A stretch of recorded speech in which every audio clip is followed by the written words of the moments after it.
Welcome to Historical Accuracy, where we offer listeners a chance to expand their definition of what it means to be a woman by spotlighting a new historical figure each week and likely sharing a laugh or two without any good reason why. We just laugh Like to because laugh. it's just a laugh. I am the badass honey badger ninja, Noelle Diatley. And I am Holly Payberg Toroyha, Aroiha. a We're welcome member of the Honey Badger family. We're writers. We're creating amazing female characters through talking about women in herstory. Yes. So good point. We are not historians. We are writers enjoying this like you are. Feel free to fact check us. We don't care. And we have plenty of facts that we checked. Yes. We will add links and details to come. Yes. So, drum roll. Yes. Who's our lady for the week? Who's our lady? Heloise d'aujourd'hui. Easy for you to say. Yeah, you No, guys have to no, it's look really that not. up. And where do we get our inspiration from, Holly? Oh, we get it from this amazing book that my husband gave me called Our Tarot Guidebook, Sarah Shipman. He thought he was giving me a tarot book, but really, each card is a woman in history. Thank you, Sarah, for doing that.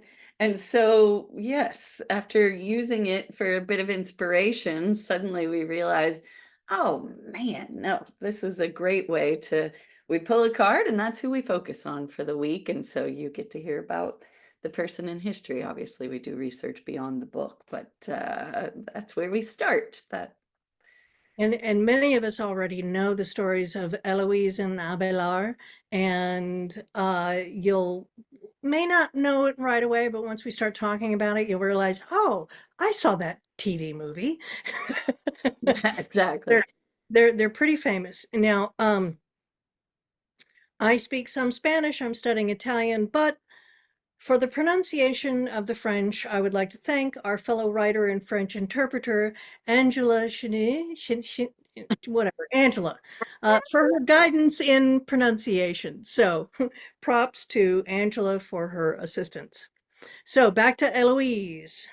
The H is silent, otherwise it looks like Heloise. Okay. Mm-mm. Eloise, she lived from around 1090 to 1164 in France, famous for her romance with Pierre Abelard. So they are known as the letters of Heloise and Abelard. Her uncle, and I read her uncle's name and I just think, Fulbert. It just looks, no, it's Uncle Fulbert. He Oh, was the canon of Notre Dame and she was his ward. Quote, her uncle's love for her was equaled only by his desire that she should have the best education which he could possibly procure for her. which is so badass. What? I didn't In know that was happening back then. Thank you, Fulbert. the Fulbert. 12th century, in 1115, he decided, I'm going to hire a tutor. He hired none other than Monsieur Abelard. Now is where the story gets really exciting. Yeah, because he really wormed his way in. He was like, oh, Well, I'm going to save some money here. I'm going to save us money for travel and everything because things are a little slower in the 12th century. Horses, trot. mhm. Anyway, so he decides it would really be great if we just moved in together. So Abelard moved in with Fulbert and Eloise, and he wrote about her in his Historia Calamitatum, a history of my calamities, around 1132. And can we just pause for a second to just note that he really wanted that assignment because he had heard about her and her great mind and wanted to know her, which I'm like, come on now. I mean, that's Let me just insert myself into all of this. mm-hmm. So in the Historia Calamitatum, which I love being able to pronounce Latin, anyway. But since he wormed his way in, of course, what happens? A passionate affair. Yes. Abelard wrote, How great was the uncle's grief when he learned the truth, and how bitter was the sorrow of the lovers when we were forced to part. No. Like true love can ever be stopped. Sorry, Princess Bride. True love. It's not to blaze. Fire. Okay. So, what happens when you get a pair of passionate French lovers going hot and bothered in the 12th century? A Mm. baby. A baby was born. Letters were written. A wedding must happen. But Eloise, no, no. She, quote, preferred love to wedlock, freedom to bond, and she even compared marriage to prostitution. She did. She saw it as like, well,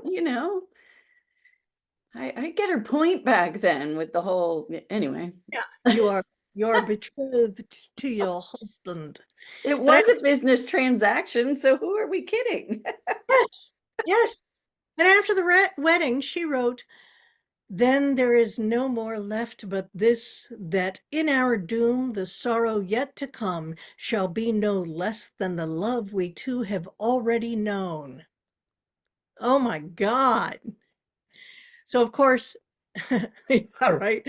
Their secret came out and they ended up as a nun and a monk.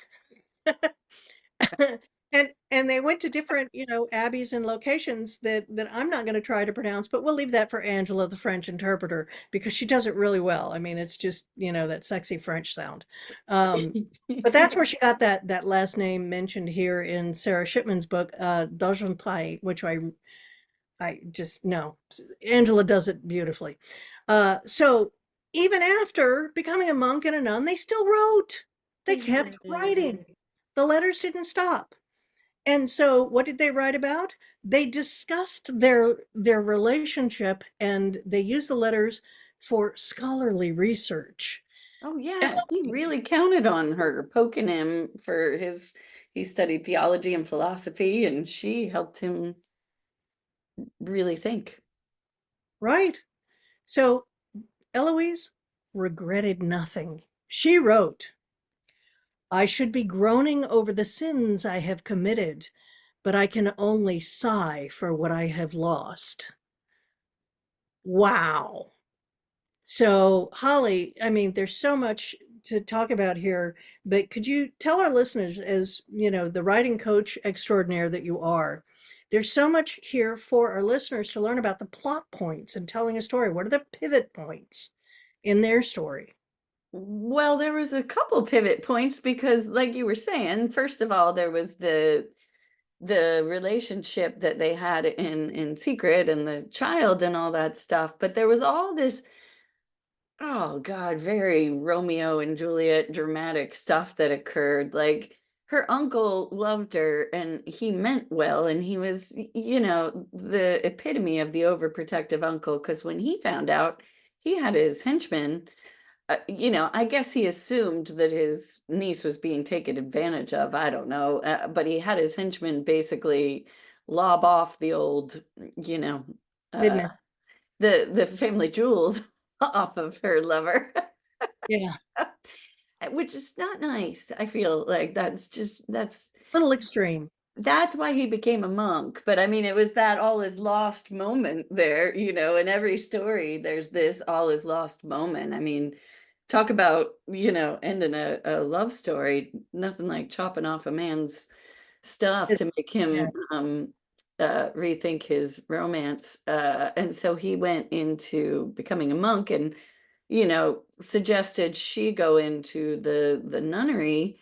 Um, and they did have a whole other active life. It like that was definitely a third act, so to speak.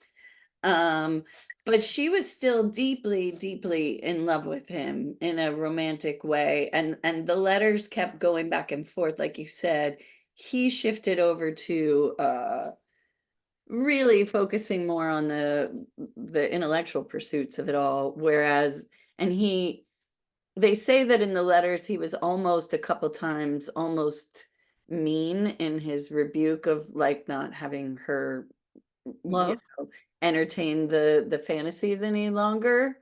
Um, Uh, but there's some indication that he even more romantic that he did that because he didn't want her to continue hurting. Like he figured like to just in a weird way of protecting her, like to have her stop thinking of him that way, to let it go because it was never going to be, and he wanted Oh, to to focus on other things. He just didn't want her to keep loving him like that well, anymore. just yeah, stop feeling. Yeah. I do have to say I'm sort of laughing because in my research I saw that she in that third act she became eventually one of the highest ranking abbess A abbeys mess. Yeah. abbess in the Catholic Church. She And achieved approximately the level of political power of a bishop in 1147, but she's famous for her romance. right? Well, and that's the funny thing is that she is the highest in the highest of order, uh, Yeah, rung below Mother Superior yeah. because of her intellect. And I keep harping on this was the 12th Mhm, century, mhm, celebrating the intellect, the the mind of a woman. mhm, And so the tragedy, the comedy, the tragedy, the romance, I mean, it's all wrapped up uh in their story. And you have a note here about her influence extends on later writers such as a name I can't pronounce, Chaucer, Madame de Lafayette, Thomas Oh, Aquinas, uh, Voltaire, Rousseau, and others I don't want to try and pronounce. Um, she inspired her and Abelard, it inspired legions of writers. They inspired entire genres. And I think it's because, and that's why even though, you know, she achieved all this other stuff, she's famous for the letters.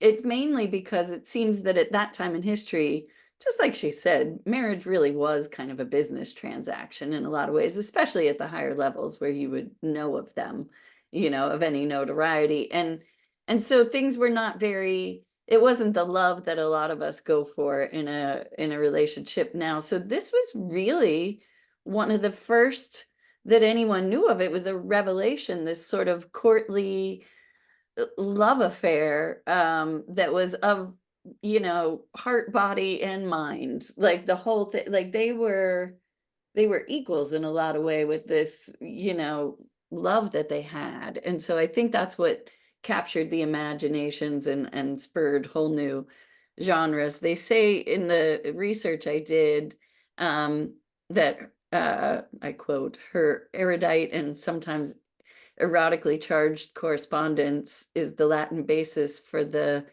Bild Bildungsroman genre. Um, what? Where is that?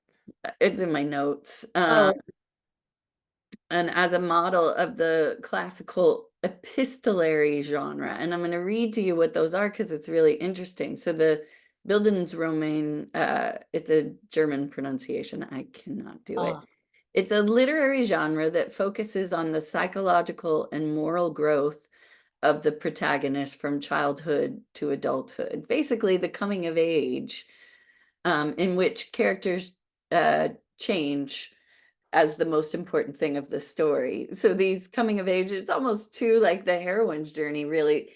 Their letters inspired that that internal change making external change. It inspired a whole genre of novels and stories that weren't maybe necessarily directly about those two, but inspired by that type of life story, if you will.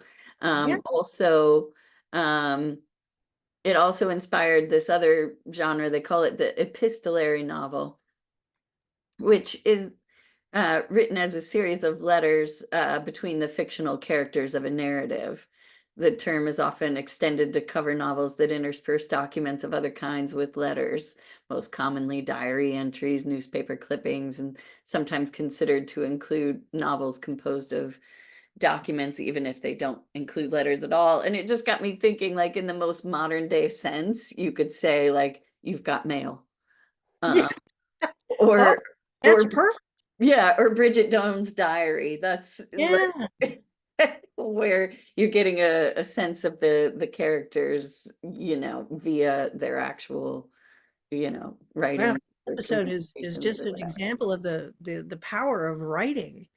This is Yeah, She is our inspiration for everything that can tell a story. yeah.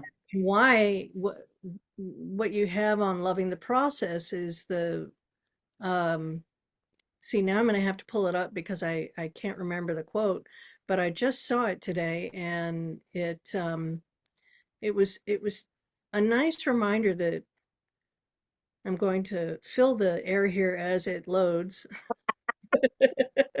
so that I can actually read it and quote it properly, because I am not a summarizer. And please, please, please, lovingtheprocess.com. There is, Maya Angelou, there is no greater agony than bearing an untold story. Hmm. Thank you, Holly. Well, thank you, Maya. Um, Yeah, but yeah, you beat me over the head with it, so I will mhm. credit you. Yes, yes. I mean that lovingly. There was no, Yes. No, yeah, and their story came out through their letters to each other. She clearly had to express. She had to, express how she felt in words to him, and yeah, it inspired. I mean, still to this day. Um, there's also, just, to get to my portion for all you writers out there that might want to research and all this stuff, there definitely are already multiple movies about Eloise and Abelard, including a 1988 costume drama called Stealing Heaven, directed by Clive Donner and based on them. And then 1973 TV movie also. Um, that was starring Ludmila Mikhail, Pierre Vanek, and Robert Rimbaud. And that seems to be about her. There's also books, like there's Eloise and Abelard, a 12th century love story, that you can, and then there's the actual letters. There's a compilation of the letters. I will put the link down below. Penguin Classics seems to have put it together, and you can find it, definitely on Amazon, but if you want to find other places, do your Googling. But so there's tons of stuff on them as well in that regard. pretty amazing. There's the the their story is tragic, and as much as he wanted her to just move on with her life, Hmm. they were so connected through writing, and Hmm. they wouldn't stop. And but he, like you said, he wanted her to move on, and she was like, no, I'm not going to regret or forget Hmm. that I am passionately loving you, or loving what we had. Hmm. So she enjoyed remembering that love and furthering, her scholarly studies. It's almost like trying to say historical. Hmm. Yeah, exactly. I know. And that aspect of it, I don't know how much has been done because I haven't seen the movies, but I feel like there's so much that could be done, inspired love stories based on this, in the sense of, I mean, there's no greater emasculation than what they did to poor Abelard. Yeah. Well, Uh, I feel for him and the journey he must have gone on, and the fact that he then embraced his monkhood and, continued with his studies and all that stuff. It's really interesting. And then the way she, yeah, like you said, refused to regret a single moment of it all, and also continued to, improve her mind, but just continued to daringly love the way she wanted to love and not bow down to any sort of societal pressures or behaviors about it. I remember being when I was in college and studying theater history, and the professor said that many of the greatest much of the greatest poetry writings come from the artist's own pain and grief. Hmm. And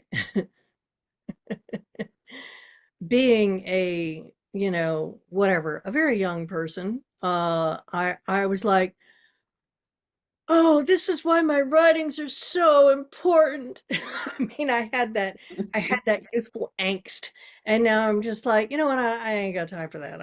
I'm not gonna. But there's a lot to be said about that. And you ready to wrap up? Anything else you want to talk about before we go to? I think, I mean, there's endless things we could talk about, but this is always these podcasts are to give them a taste and get people inspired to do their own research and consider their own stories they want to tell. So, yeah, there is a lot. I mean, there's a whole other angle you could go with. It's said that she gained knowledge in medicine or folk medicine.